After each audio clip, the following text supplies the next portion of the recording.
Alright, so what is this here? Alright, this is a little bit random, but this company, Youngdo, they sent me these LED solar torch lights. Okay, let's see what this is all about. Solar torch. I guess you're supposed to use these like, supposed to look like fire. These look cool in the background. Yeah, that's cool. So there's 4 of them in here. And again, I'm gonna leave a link to these. They're on Amazon. I'm gonna leave a link to these. There's 3 different modes or something like that. One, okay, always on. What is that? It's like dimming on and off.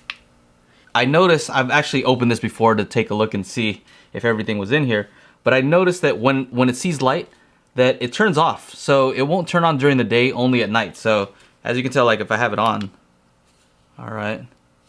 If I have it under this light, it turns off, right?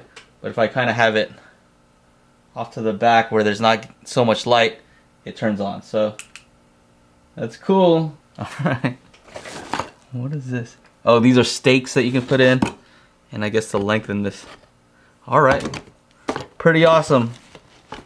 Let me just put these in the background. I kind of like the way they look. Look like I'm part of a cult or something. All right, so thank you, Youngdo. Feeling Youngdo? Thank you, Youngdo. I hope I'm saying that right. Yeah, thanks for sending this out. I might use them.